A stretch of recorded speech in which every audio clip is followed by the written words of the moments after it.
Good morning, everybody, and welcome to today's Monday morning mortgage update. My name is Sean Wohland, and we are going to jump right into a action-packed week. Last week was a lot going on, and we saw rates kind of get a little bit worse. But then we saw a little bit of a turnaround today. I'm going to go ahead and share my screen and show you all about it.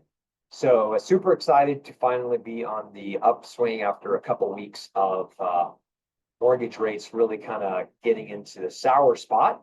So let's kind of see what happened, where we're at, and take it from there. So again, Sean Wohland with the Wohland Mortgage Team. Hope you guys had a wonderful weekend. And let's go ahead and get started. So mortgage news, what is happening nationally? Well, we've got a lot going on. We've got some new information leaked out on credit scoring. So as we all know, tri-merge credit reports, Equifax, TransUnion, and Experian are kind of what we always get. But what about this new player in town, VantageScore 4.0? So you might have heard about this. This is a new scoring model, credit score, that Fannie Mae and Freddie Mac have adopted as of right away. It may take a little bit of time for all of the mortgage technology to adopt it, to get it ready for use as we move forward. But the VantageScore 4.0 is going to really help. And here's why. Here's how. This scoring method will allow people that have credit that's open less than 6 months to actually get a score. And there's a lot of other items on the credit history for young adults, young people buying homes, that's going to allow them to have a credit score and get into a home sooner than the typical FICO score with Experian, Equifax, and TransUnion. So this is really going to bring a lot more buyers to the table. It's exciting. The credit scores may be a little bit better, and putting pressure on the other credit agencies is a good thing because the cost of credit reports now is astronomical. So hopefully it'll increase competition and bring down those costs of that as well. So keep fingers crossed on that because we have been getting out of hand. So this is going to be some good friendly competition in the markets. So expect to see first-time home buyers taking advantage of this in the very near future. So what else do we have? Well, we have a lot of the tariff information coming out, inflation. So the latest inflation reports are reflecting the tariffs, and we're going to go over kind of what happened and where that's at. So inflation, trade deals, tariffs, where are we? So here we are. Here's the headliner consumer price index that came out last week. And month over month, it was 0.29. Now, the problem with that's actually not a bad reading. But the problem with that is we replaced a zero. So the inflation number year over year went to 2.67 from 2.35. That's up 0.3. So the markets got a little skittish on it. They didn't really get terrible, but rates did increase because of this. Obviously, inflation readings are a big impact on mortgage rates. So overall, we were a little bit higher for the week on the headline consumer index. Food was a big portion of it. Energy was also a big portion of it. Gasoline. So overall, it was up a little bit. It wasn't up at 0.29. It's not a terrible reading. But because the average over 12 months was 0.29, replaced a year ago's zero, average went up, inflation went up year over year.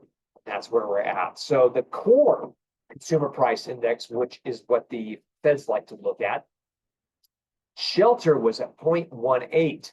Now, 44% of the overall core is shelter. That's rents, owner's equivalent rents, and lodging away from home. Month over month, 0.08. That's fantastic. I'm sorry, 0.18. So the monthly percentage change, 0.08.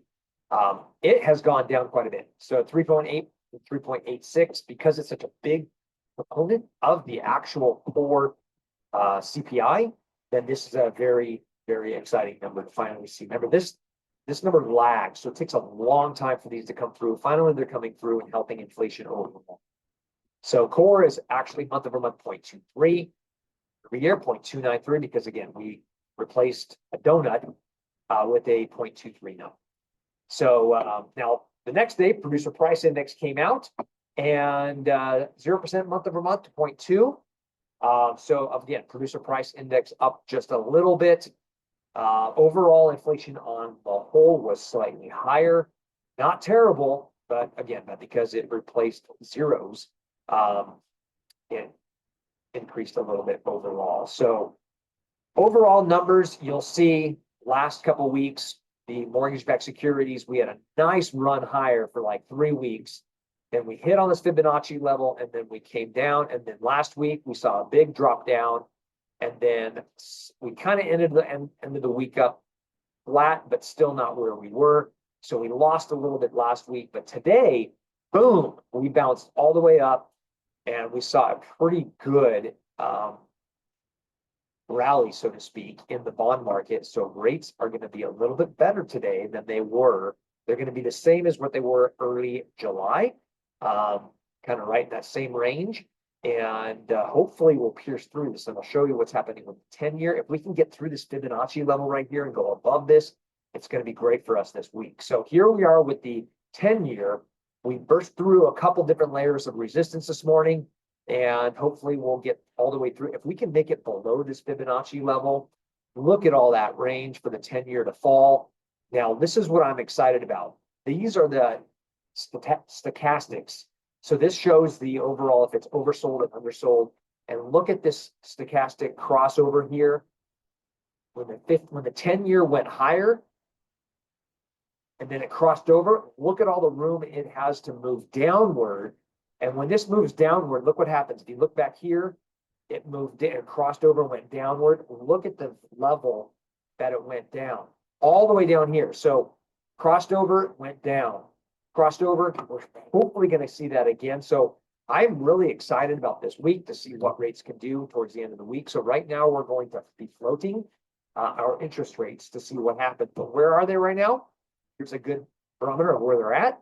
30-year, if you got 25% or more or down with 780 credit scores, you're going to get a nice 30-year fixed in the 6 3/4, 6.78 range out average. 15-year, you're in the very, very low sixes. Look at that, almost into the fives. 30-year, on the jumbo side, you're just under 7%. And if you want to get an ARM, we have those in the low sixes as well. 30-year fixed in the low to mid sixes. So not bad, guys, not bad. So hopefully we'll recover some more, and we'll have a good week as we move forward. But this week is very, very minimal as far as what's happening. China rate decision. We have the Feds talking tomorrow. Mr. Powell, he's under a ton of pressure. A lot of pressure is on him to cut in July. Most likely it won't. It would be a very nice surprise if that happens. But we'll see what Mr. Powell has to say. We have a bond auction on Wednesday. We have some jobs numbers coming out on Thursday, and some durable goods and orders on Friday. That's going to be interesting to see how the tariffs affect those. So far, the tariffs haven't really affected the overall inflation. In fact, it's kind of come down on some. So really interesting to see that. But there's your update. Hope you guys have a wonderful, wonderful week. And if you need anything, I'm here at any time. You can always reach me at wohlandmortgageteam.com. And that's my link tree where all my contact information is held. Or you can call me 480-322-4544. Y'all have a great week. Have a fantastic week, because it's not going to be nice and cool this week, hopefully, compared to what July should be. And we'll see you in August.